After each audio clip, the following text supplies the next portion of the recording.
চৈতন্যেতি কৃপাময়েতি পরমৌদারেতি নানাবিধ প্রেম বেশিত সর্বভূত হৃদয়ে তশ্চর্যধামন্বিতি গৌরাঙ্গেতি গুণার্ণবেতি রসরূপেতি স্বনাম প্রিয়ত্ব শ্রান্তং মম জল্পত যোনিরিয়ং জায়াদিতি প্রার্থয়ে।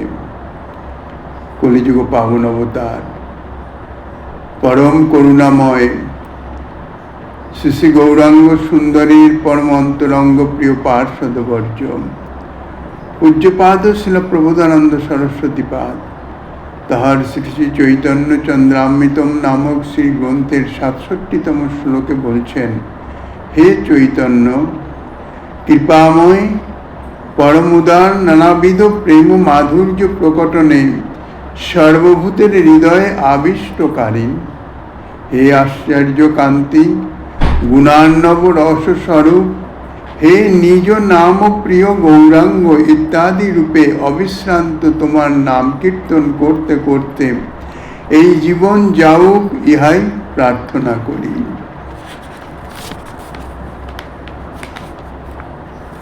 কদা সৌরে গৌরে বপুষি পরম প্রেম রসদে সদেব প্রাণে নিষ্কপট কৃত ভাবয়স্মি ভবিতা কদা বা তস্যা লৌকিক সদনুমানেন মম হৃদকস্মাৎ শ্রীরাধা পদ নখ মণি জ্যোতি রুদ্গাৎ।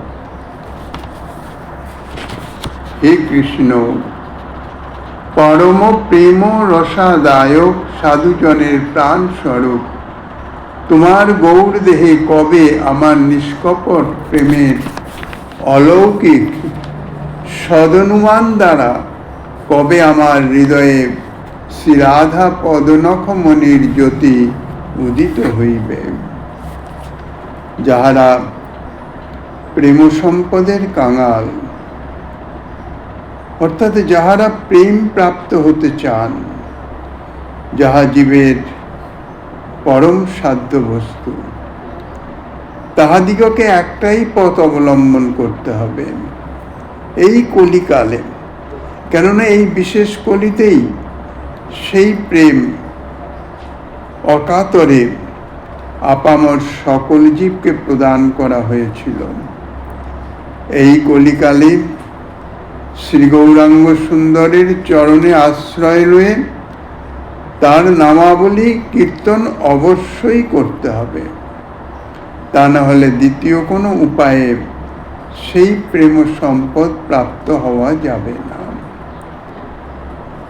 সেই নামগুলির কথাও বলিতেছেন, হে চৈতন্য ইত্যাদি পূজ্যপাদ গ্রন্থকার প্রার্থনা করিতেছেন, হে গৌরাঙ্গ, তোমার এই সকল নাম কীর্তন করতে করতে যেন আমার এই জন্ম কেটে যায়। শুধু তোমার নাম কীর্তন, কেননা নাম নামই তো অভেদ।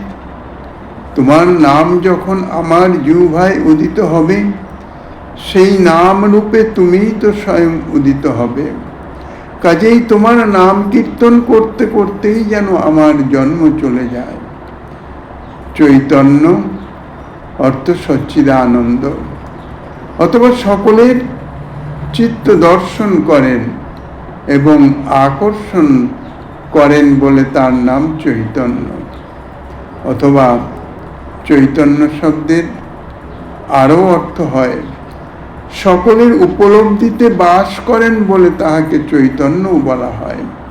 সর্বজীবে তিনি চৈতন্য রূপে অবস্থান করেন। তিনি সর্বদাতা শিরোমণি, সমস্ত কিছু প্রদান করেন।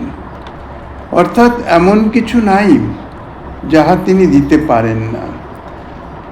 শ্রীকৃষ্ণ স্বরূপেও যাহা জগতের জীবকে প্রদান করেন নাই,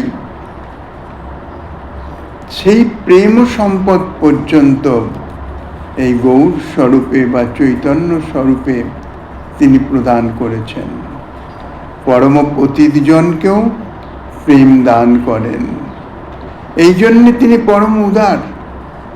তাঁর নিকটে যোগ্য অযোগ্য ভালো মন্দ ইত্যাদির কোনো বিচার নাই। তিনি অযাচিতভাবে সকলকেই প্রেম প্রদান করেছেন। সেই শ্রীকৃষ্ণ চৈতন্য গৌরাঙ্গ বিশ্বম্ভর শচীসুত অবধৌত প্রিয় প্রেম সিন্ধু আমাকে কৃপা করো। শ্রীকৃষ্ণ চৈতন্য গৌরাঙ্গ বিশ্বম্ভর শচীসুত অবধৌত প্রিয়, নিত্যানন্দ প্রিয়, সকলই শ্রী গৌরাঙ্গ সুন্দরের নাম। তাহার এই সকল নাম উল্লেখ করে গ্রন্থকার কৃপা প্রার্থনা করিতেছেন। প্রেমের আশ্রয় তত্ত্ব হচ্ছেন শ্রী রাধা ঠাকুরানী। আশ্রয় তত্ত্ব ব্যতীত তো মাধুর্য আস্বাদন হবে না, কৃষ্ণ প্রেম প্রাপ্ত হওয়া যাবে না। কৃষ্ণ প্রেম তো বিষয় তত্ত্ব। যাহারা সেই প্রেম আস্বাদন করবেন তাঁরা হইতেছেন ভক্ত। ভক্তই ভগবানের প্রেমরস সুধা আস্বাদন করেন, প্রেম ও মাধুর্য আস্বাদন করেন। তো ভক্ত হচ্ছে আশ্রয় তত্ত্ব। যার হৃদয়ের প্রেম যতটা, তিনি শ্রীকৃষ্ণ মাধুর্য ততটুকুই আস্বাদন করতে পারেন। আস্বাদনের যে মাপকাঠি তা হইতেছে প্রেম, বা আস্বাদনের যোগ্যতা হইতেছে প্রেম। সেই যোগ্যতাতে সর্বোপরি বিরাজমান শ্রী রাধা ঠাকুরানী। শ্রীকৃষ্ণ মাধুর্য সম্যক রূপে তিনি আস্বাদন করেন। সুতরাং প্রেমের ভাণ্ডারই হইতেছেন শ্রী রাধা ঠাকুরানী। তাই রাধারানীর চরণাশ্রয় ভিন্ন, প্রেম পথে অগ্রগতির সম্ভাবনা কোথায়? বিন্দুমাত্র সম্ভাবনা নাই। কিন্তু সপ্রকাশ রাধাচরণের অনুভূতি তা তো অন্য কোনো সাধনে হবার নয়। শ্রীমতী রাধারানী চরণের অর্থাৎ রাধা প্রেমের, রাধা প্রীতির যে অনুভূতি হৃদয়ে আসবে, সেই যে প্রেম, তা তো সপ্রকাশ, কোনো সাধনের বিনিময়ে তাহা তো লাভ করা যায় না। যদি বলো শ্রী শ্যামসুন্দরের চরণাশ্রয় করেই এই অসাধ্য সাধন করব, কেননা শ্যামসুন্দর এবং রাধারানী অভিন্ন তত্ত্ব, আর পরস্পর হৃদয়ে একই, শ্যাম রাধা, রাধা শ্যাম। তো শ্যামসুন্দরের চরণ আশ্রয় করলেই তো রাধারানীর চরণ আশ্রয় হয়ে যাবে, রাধারানীর চরণের অনুভূতি হয়ে যাবে। তার উত্তরে বলছেন, এই যে শ্যামসুন্দর না, তিনিও অপরাধের বিচার করে কৃপা করেন। নিরপরাধ না হলে তিনি কিন্তু, অর্থাৎ তার কৃপা কিন্তু পাওয়া যায় না। হরিনাম করলে সর্বসিদ্ধি হয়, কিন্তু সঙ্গে একটা বাধ্যবাধকতা আছে, সেটা হচ্ছে নিরপরাধে নাম লইলে সর্বসিদ্ধি হয়। তার মানে অপরাধের বিচার করেন। তাইলে শ্যামসুন্দরের চরণ আশ্রয় করলেই যে রাধারানীর চরণের অনুভূতি হবে, চরণের কৃপা পাওয়া যাবে, তাহা তো যথার্থ হইতেছে না। কেননা মাদৃশ্য দ্বীপ প্রতিনিয়ত কত না কত অপরাধ করিতেছে, জ্ঞানী অজ্ঞানে। কেননা অহংকার অভিমান তো দূরীভূত হয় নাই, আর যত অপরাধের জনক হচ্ছে এই অহংকার অভিমান। আর ইয়া এত সুপ্তভাবে ক্রিয়া করে যে তাহা অনুভবেই আসে না, বোঝাই যায় না যে আমার হৃদয়ে কোনো অভিমান আছে। এত সুপ্তভাবে ক্রিয়া করে। বঙ্গদেশের লালাবাবু বিশাল জমিদার, পূর্ব জন্মের সংস্কার। জমিদার হলো, ভক্ত লোক, গঙ্গার তীরে বিকেলবেলায় হাওয়া খেতে পালকি নিয়ে গেছেন, পালকি নামিয়ে গঙ্গার শোভা দর্শন করছেন। সেই সঙ্গে সঙ্গে মৃদুমন্দ শীতল বাতাস তাহা অনুভব করিতেছেন। পরম সুখে শ্রী গঙ্গা দেবীকে অবলোকন করিতেছেন। হঠাৎ তাহার কর্ণে একটা শব্দ ভেসে এলো, বাসনায় আগুন দাও। কখন যে কোন কথা কার হৃদয়ের সংস্কার জাগিয়ে আমূল পরিবর্তন করে দেয়, তাহা তিনি জানেন। চমক ভাগল, তাই তো আমি জড়জাগতিক বিষয়ের রসে মত্ত হয়ে আছি। জীবন তো আমার শেষ। সন্ধ্যা ঘনিয়ে এলো, বাসনায় আগুন দাও। তো জীবন সন্ধ্যাও তো সান্নিধ্যে এসে গেছে। এখনো আমার অন্তরের ভোগ বাসনা বা বিভিন্ন প্রাপঞ্চিক ক্রিয়াকর্মের বাসনা, এটা করা, ওটা করা, সেটা করা, তা তো গেল না। তৎক্ষণাৎ চিত্তে বৈরাগ্য জাত হলো। সমস্ত কিছু ত্যাগ করে, অর্থাৎ স্ত্রী পুত্রকে, সমস্ত জমিদারি সম্পত্তি, বিভিন্ন স্থানে সমস্ত দিয়ে ত্যাগ করে কপর্দকহীন হয়ে চলে এলেন বৃন্দাবনে। বৃন্দাবনে ভজন করেন মাধুকরী করে। তৎকালীন বৃন্দাবন তো সত্য সত্যই বন। বন মানে কুঞ্জ। সেখানে মাধুকরী হচ্ছে অমৃত, ভজনের শক্তিকারক, শক্তি যোগায়। মাধুকরী করেন, সমস্ত কিছু ত্যাগ করে এসছেন, কপর্দক শূন্য, বিন্দুমাত্র অভিমান নাই। এবার বাড়ির স্ত্রী পুত্র পরিজন তাঁরা চিন্তা করলেন, এত বছর বিশাল সম্পত্তি থাকতে তিনি এইভাবে থাকবেন, এটা তো ঠিক নয়। যথাযথ সম্পত্তি ভাগ করলেন এবং লালাবাবুর একটা ভাগ হলো, অংশ। তাই নিয়ে এসে লালাবাবুকে অনুরোধ করলেন, আপনার ভাগের অংশ আপনি নেন। লালাবাবু তো কিছুতেই স্বীকার পান না। শেষমেশ যারা পাত্রমিত্র ছিলেন, বন্ধুজন, বললেন যে আপনার অংশ নিয়ে আপনি ভগবত সেবায় লাগান। লালাবাবু চিন্তা করলেন, এটা মন্দ কথা নয়। আমি তো আমার নিজের ভোগে লাগাচ্ছি না। নিজের জীবন যথারীতি মাধুকরী করেন তথা। জায়গা কিনলেন, জায়গা কিনে বিগ্রহ প্রতিষ্ঠা করলেন, মন্দির করলেন, সব করলেন। কিন্তু এই জায়গা নিয়ে পার্শ্ববর্তী রঙ্গজি মন্দিরের শেঠজির সঙ্গে একটুখানি জায়গা নিয়ে মামলা মোকদ্দমা হলো। লালাবাবু শেষ পর্যন্ত জিতে গেলেন ঠিকই, কিন্তু ওই যে মামলা মোকদ্দমা হয়েছে, যার জন্যে একটুখানি যেন স্বতন্ত্র ভাব, কোনো রকম ঈর্ষাদেশ কোনো কিছু নাই, কিন্তু কিরকম জানি একটা ভাব রয়েছে, মানে সেটা জাত হয়ে গেছে স্বয়ংক্রিয়ভাবে। যার সঙ্গে ঝগড়াঝাঁটি ইত্যাদি হয়, স্বাভাবিকভাবে তার থেকে একটু দূরেই অবস্থান করে। যথারীতি চলছে, মাধুকরী করে এ করে সমস্ত কিছু করছেন।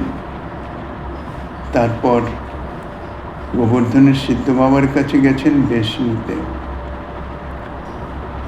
বলছেন, তোমার এখনো সময় হয় নাই, অর্থাৎ তুমি এখনো নিরভিমান হও নাই।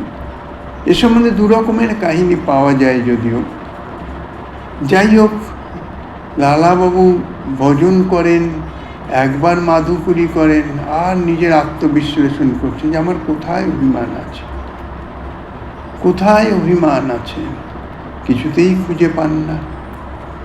কোনো জায়গায় তো অভিমানের কিছু ওনার বাহ্যিক আচরণে প্রকাশ পায় না। এইভাবে বেশ কিছুদিন চলে গেল। এর মধ্যে আরো দু একবার বেশ প্রার্থনা করেছেন, কিন্তু ওই একই কথা, এখনো সময় হয়নি।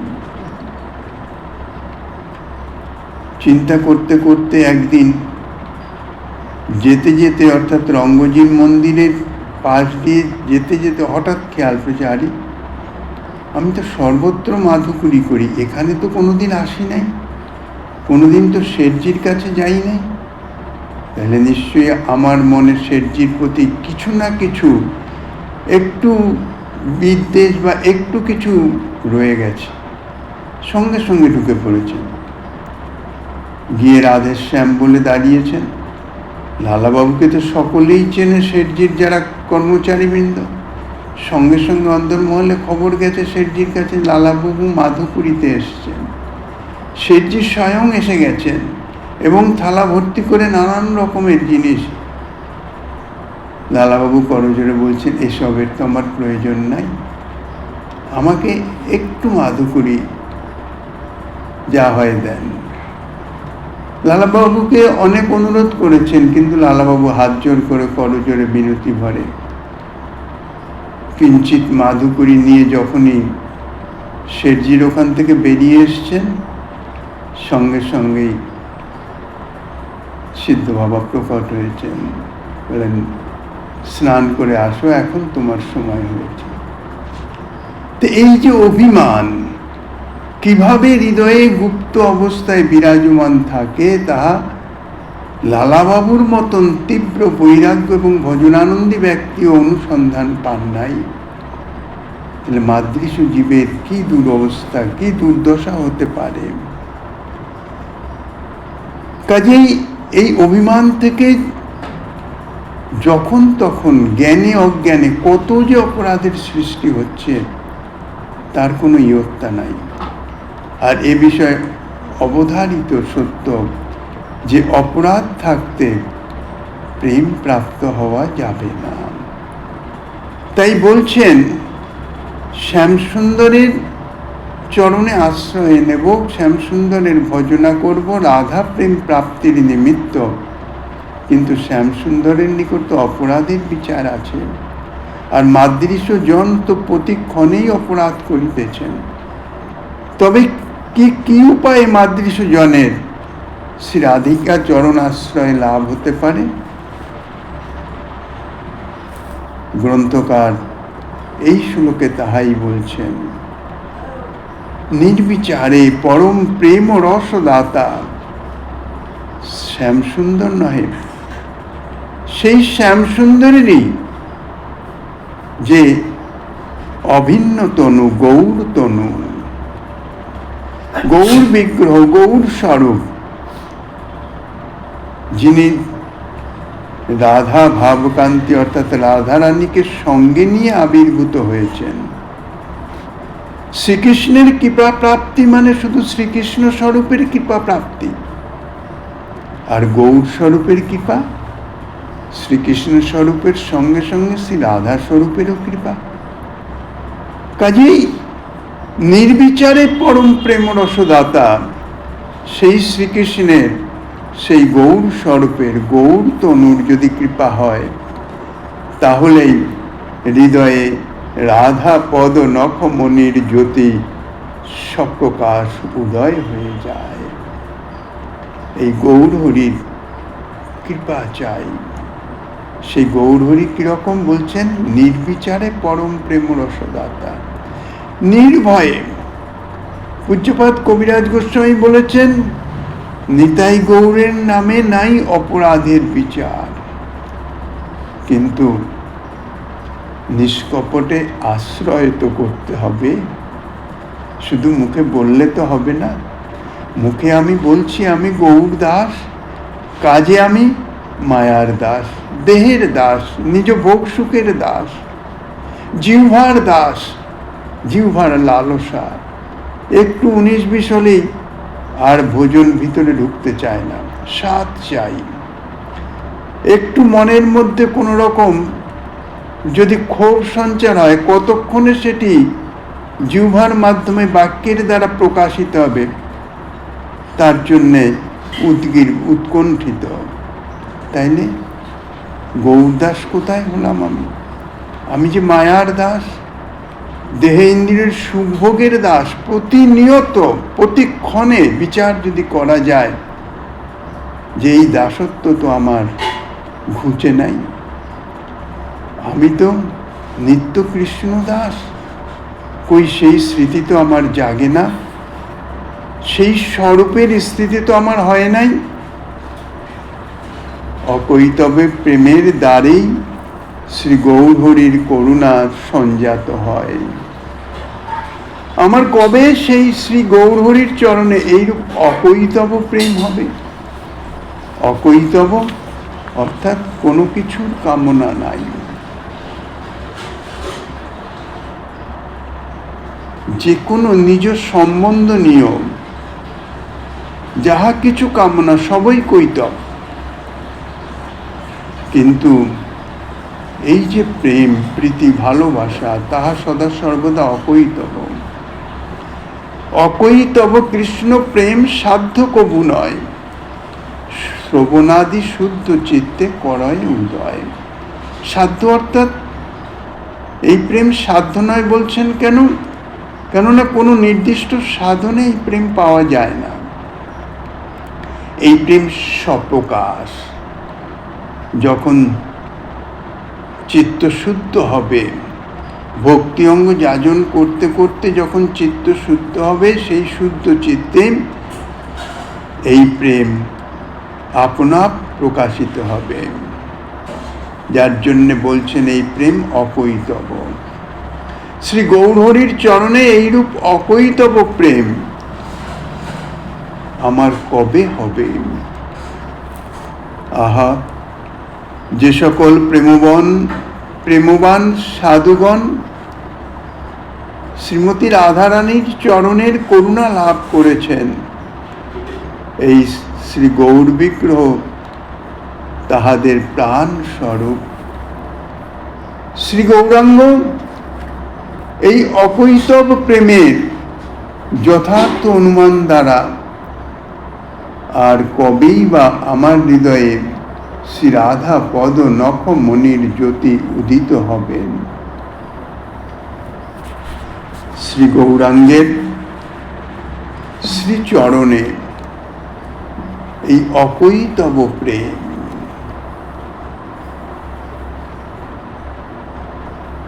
কবিরাজ গোস্বামীপাদ বলেছেন ধর্ম অর্থ কাম মোক্ষ, তার মধ্যে মোক্ষবাঞ্ছা হচ্ছে কৈতব প্রধান। নিজের সম্বন্ধে কিছুই চাওয়া যাবে না, নিজের সম্বন্ধে কিছু প্রত্যাশাও যদি হয় তাহাও কৈতব। আর এই প্রেমের স্বরূপই হইতেছে অকৈতব। তো এই অকৈতব প্রেম সম্বন্ধে আমার হৃদয়ে অনুভূতি অর্থাৎ যথার্থ অনুমান, সেটি কবে হবে? কবে তার স্বরূপ সম্বন্ধে আমি অনুভব না হোক অন্তত অনুমান জানিয়ে করতে পারি? অকৈতব প্রেমার যথার্থ অনুমান দ্বারা কবে আমার হৃদয়ে শ্রী রাধাপদ নখমনির জ্যোতি উদিত হবেন? সন্ধ্যা তো হয়ে এলো প্রায়, আমার দিন যে শেষ হয়ে আসছে। অনুমানের প্রকারটি এইরূপ হবে। এই হৃদয় যদি শ্রী গৌরহরির চরণে অকৈতব প্রেম সুখবান হয়, তাহলে অবশ্য তথায় শ্রী রাধাচরণের পদনখমনির জ্যোতি দর্শন পাবে। অর্থাৎ হৃদয়ের অনুমান, হৃদয়ে শ্রী গৌরহরির চরণে অকৈতব প্রেম সুখবান। শ্রী গৌরহরির শ্রীচরণ সেবায় বা শ্রী গৌরহরির সেবার মাধ্যমে বিন্দুমাত্র কোনো চাওয়া নাই। আর যেখানে চাওয়া নাই সেখানে কোনো অসন্তোষও নাই, সদা সন্তোষ। কেননা কামনা প্রতিহত হলেই তো তখন অসন্তোষ, ক্রোধের সৃষ্টি হয়। সে কামনা তো বহুবিধ। ভগবত ভজন করে ভগবানের কাছে এরকমও কামনা হয় যে প্রভু আমাকে একটু সুস্থ রাখো যাতে তোমার সেবা করতে পারি। কিন্তু যথার্থ যাহাদের হৃদয়ে এই কৈতব শূন্যতা না, তাহারা এটাও কখনো মনে প্রত্যাশা করে না। তাহারা ভগবত চরণে কিছুই প্রত্যাশা করে না নিজের সম্বন্ধে। সেবা করা তার হৃদয়ের ধর্ম, তার হৃদয়ের প্রীতির ধর্ম। কেননা সে যে নিত্য দাস, সেবাই তো তার ধর্ম। তার ধর্ম সে পালন করবে। তা প্রভুর শক্তিতে, প্রভুর কাছে তার জন্য শক্তি প্রার্থনা করতে হবে। কেন? তিনি তো সর্বান্তর্যামী, সর্বসমর্থ। শুধু তাই নয়, তিনি তো সর্বদাতা। আমার কখন কি প্রয়োজন, তিনি তো কারো অকল্যাণ চান না। তিনি পরম করুণাময়, সকলের মঙ্গল চান নয়, শুধু সকলের মঙ্গল বিধান করেন সদা সর্বদা। কিন্তু আমরা তো নিজ স্বার্থবিলাসী, তো কাজেই তিনি যে কিভাবে মঙ্গল করছেন তাহা আমাদের অনুভবে আসে না। সেই জন্যেই মনে প্রার্থনা জাগে সবসময়। মানে অনাদি জন্ম থেকে তো চাওয়ার স্বভাব, এটা দাও, ওটা দাও, সেটা দাও, কিছুর বিনিময়ে দাও। আমি কিছু দিচ্ছি, কাউকে যদি কিছু অযাচিতভাবেও দেওয়া যায়, তাইলেও কিন্তু হৃদয়ের কোন গোপন অন্ধকারে কিছু প্রত্যাশা জন্মে থাকে। যথাসময়ে সেটি প্রকাশ হয়ে যায়। আমি এর জন্য এত করলাম, সে আমার সঙ্গে এইরকম ব্যবহার করল, মনের মধ্যে এসে যায়। এ হচ্ছে প্রত্যাশা, কৈতব।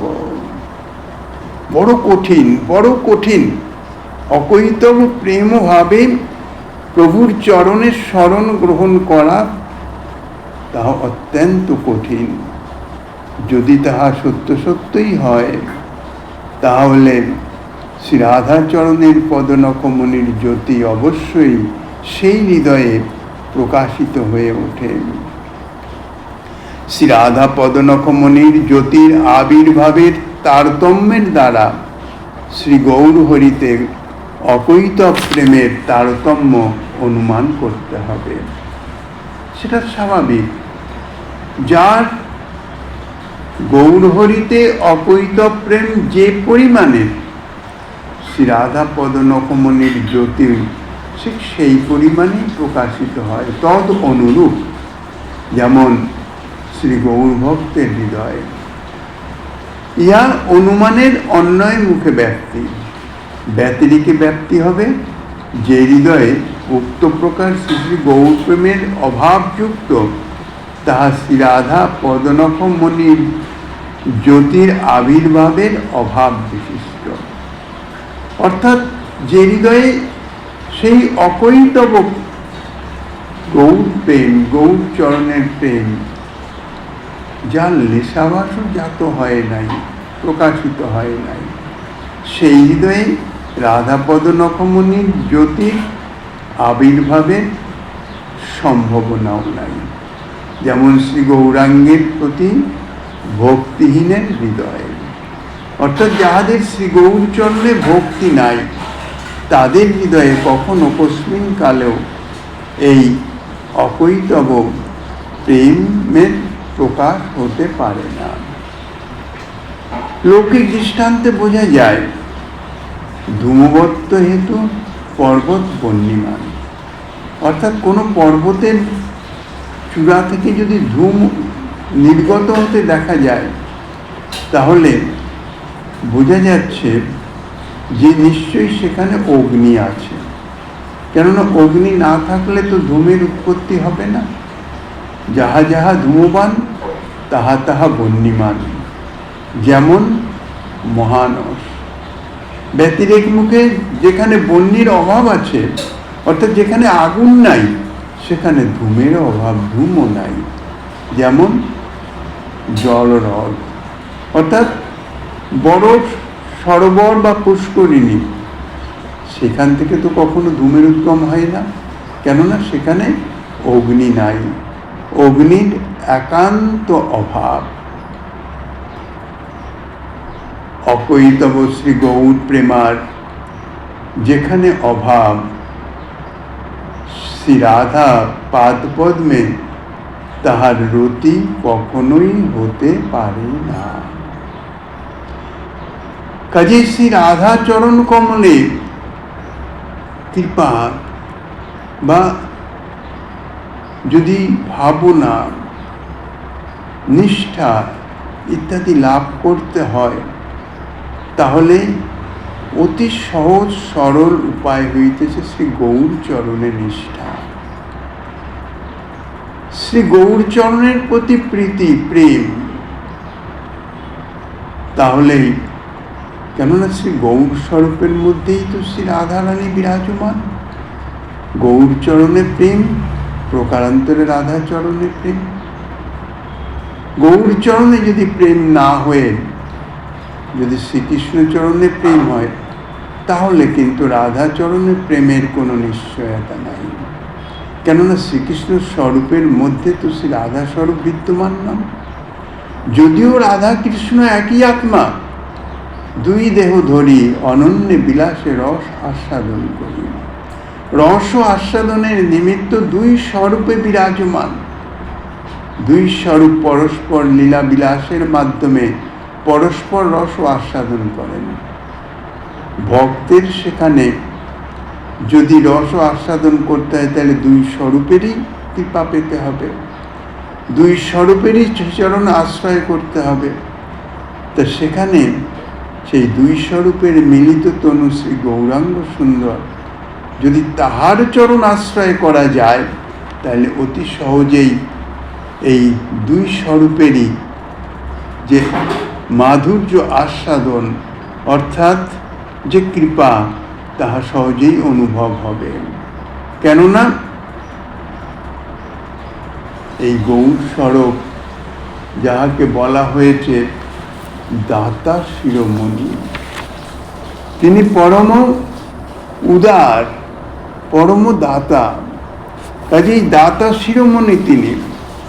কাজে অতি সহজেই শ্রী গৌর চরণে যদি শরণ নেওয়া যায়, তাহলে জীবের যে সাধ্য বস্তু, যা গৌরাঙ্গ সুন্দর জগৎজীবকে জানিয়ে দিয়ে গেছেন রামানন্দ সংবাদে, রাধা প্রেম সর্বসাধ্য সার। সেই রাধা প্রেম মাধুর্য প্রাপ্তি হতে হলে রাধা পদনখ জ্যোতির হৃদয়ে প্রকাশ হওয়া চাই, শ্রীমতী রাধারানীর শ্রীচরণ কৃপা প্রাপ্ত হওয়া চাই। তো শ্রী রাধারানীর শ্রীচরণ কৃপা পেতে গেলেই অতি সহজ পন্থা গৌরচরণ আশ্রয়। শুধু গৌরচরণ আশ্রয় করলেই হবে না, কেননা সাক্ষাৎভাবে গৌরচরণ আশ্রয় সেটি দুরূহ ব্যাপার। সহজ পন্থা হচ্ছে গৌর ভক্তের চরণ আশ্রয়। সেই সঙ্গে সঙ্গে যে আনুগত্য অর্থাৎ আদর্শে অনুপ্রাণিত হয়ে সেইভাবে নিজেকে তৈরি করে সেইভাবে চলা। ভজনের মধ্যে কিন্তু ইহাই হচ্ছে মুখ্য ভজন, সেবা ইহাই হচ্ছে মুখ্য সেবা। শ্রীগুরু পাদাশ্রয়ে শ্রীগুরুদেবের সেবা সর্বসিদ্ধি হয়। শ্রীমদ্ ভাগবতে বর্ণিত আছে, ভিন্ন ভিন্ন সাধনে ভিন্ন ভিন্ন সিদ্ধি অর্থাৎ লাভ, কিন্তু একমাত্র শ্রী গুরুচরণ সেবাতেই সর্বসিদ্ধি হয়। শ্রী গুরুচরণ সেবা মানে মুখ্য সেবা হচ্ছে শ্রী গুরুদেবের আদর্শে অনুপ্রাণিত হয়ে সেইভাবে নিজেকে তৈরি করে চলা। কায়িক সেবা ঠিকই আছে, কিন্তু তার থেকেও বড় হচ্ছে শ্রী গুরুদেবের আদর্শ। শ্রী গুরুদেব যখন দেখবেন যে তার যা ভাবনা, তার যা চিন্তাধারা, তার যা আদর্শ, সেই আদর্শেই এ চলছে, তো স্বতঃস্ফূর্তভাবে তিনি প্রসন্ন হয়ে যাবেন, কৃপা স্বতঃস্ফূর্তভাবে বর্ষিত হয়ে যায়।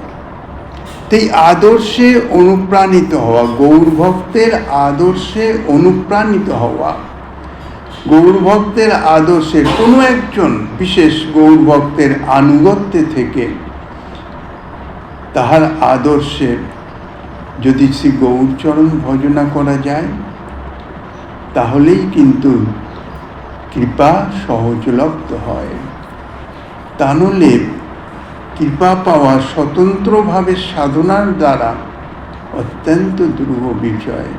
বিশেষ করে বর্তমান যুগে, বর্তমান পরিস্থিতিতে, যেখানে শ্রী গৌরসুন্দর আবির্ভূত হয়ে আমাদের যে পরম সাধ্য বস্তুর সন্ধান দিয়েছেন, তাহা প্রাপ্তির উপায়েরও সন্ধান দিয়েছেন। আনুগত্যের ভজন, কৃপার ভজন, কৃপা সাপেক্ষ। আর তার জন্য নিজেকে এমনভাবে তৈরি করতে হবে, কোনো রকম যাহা মহাপ্রভু বলেছেন, পরচর্চা, পরনিন্দা, অর্থাৎ অপরের সম্বন্ধে কোনো কিছুই দেখা তো দূরের থাক, মনে ভাবাও যাবে না। অপরের সম্বন্ধে, এই যেখানে অপর বলতে শুধু মনুষ্য নয়, পশু নয়, অপর বিষয়, এই মাইক জগতের বিষয় সম্বন্ধেও কোনো চর্চা করা যাবে না। প্রাপঞ্চিক বিষয়ের যদি কথা বলা হয় বা শোনা হয়, তাহলে হৃদয়ে তাহার ছাপ রাখবে। কেননা এটা তো আমাদের হৃদয়ে এমন মলিন লৌহ সদৃশ, চুম্বকের আকর্ষণ এড়াবার সামর্থ্য নাই। আর মাইক যে বস্তু, এই প্রাপঞ্চিক বিষয়ের কথা, ইহা চুম্বকের মতন আকর্ষণশীল। কখন যে হৃদয়কে আকর্ষণ করে নেবে, সেদিকে ধাবিত করাবে অতি সূক্ষ্মভাবে, সেটা বোঝা যাবে না। কাজেই নিজের যে বাহ্যিক আচরণ, সেটাকে বিশেষভাবে সংযত করতে হবে। কোনো রকম প্রাপঞ্চিক, সবচেয়ে বড় কথা, সাধন ভজন যারা করেন মহাত্মাগণের প্রথম কথাই হচ্ছে মিতভাষী। অপ্রয়োজনীয় একটি বাক্যও ব্যয় করবেন না, কেননা বাক্য ব্রহ্ম শক্তি। অপ্রয়োজনীয় কথা যারা সাধক, তারা একটাও বলেন না। যতটুকু প্রয়োজন ততটুকু, এই জন্য মিতভাষী, যতটুকু প্রয়োজন ততটুকু। কেননা অধিক কথা বলতে গেলেই আম কথা এসে যাবে, পরচর্চা এসে যাবে, অপরাধ ঢুকে যাবে। এই জন্য সাবধানতা। তা গৌর ভক্তের এই যে উপদেশাবলীগুলি, এইগুলোকে যদি বিশেষভাবে নিজের জীবনে সৎসঙ্গ করার উদ্দেশ্যটা কি, সৎমহতের যে বাণী, সেটি যদি চিন্তন করে নিজের জীবনে না লাগানো যায়, তবে এ বিষয়ে আরও কথা আছে। মহৎজন তারা সার্বজনীনভাবে উপদেশ দেন। সার্বজনীন, সকলের তো সমান অবস্থা নয়, সকলের ব্যাধি তো সমান নয়। বৈদ্য যেমন যখন বৈদ্যর কাছে যাওয়া যায়, তখন বৈদ্য রোগ নির্ণয় করে বিশেষ ঔষধটি প্রয়োগ করেন। কিন্তু ওষুধের দোকানে একই রোগের বহু ওষুধ আছে। আমি যদি আমার মন গড়া হিসাব করে, আমার এই হয়েছে, এর জন্য একটা ওষুধ দেন তো, ওষুধ দিয়ে দিল, সেটি কার্যকরী নাও হতে পারে, না হওয়ার সম্ভাবনাই বেশি। এই জন্যে সৎসঙ্গ ভালো, কিন্তু সৎসঙ্গের সার্বজনীন যে কথা, তার মধ্যে থেকে আমার যতটুকু, আমার অধিকার অনুসারে যতটুকু আমার গ্রহণীয়, ততটুকুই গ্রহণ করতে হবে। তা নাহলে কিন্তু বিপদের সম্ভাবনা আছে। এইভাবে যদি শ্রীগৌর ভক্তের চরণে যদি আশ্রয় গ্রহণ করা যায়, তাহলে অকৈতব গৌর প্রেমার হৃদয়ে আবির্ভূত হয় এবং শ্রী রাধা পাদপদ্মের নখজ্যোতি তাহার হৃদয়ে প্রকাশিত হতে পারে।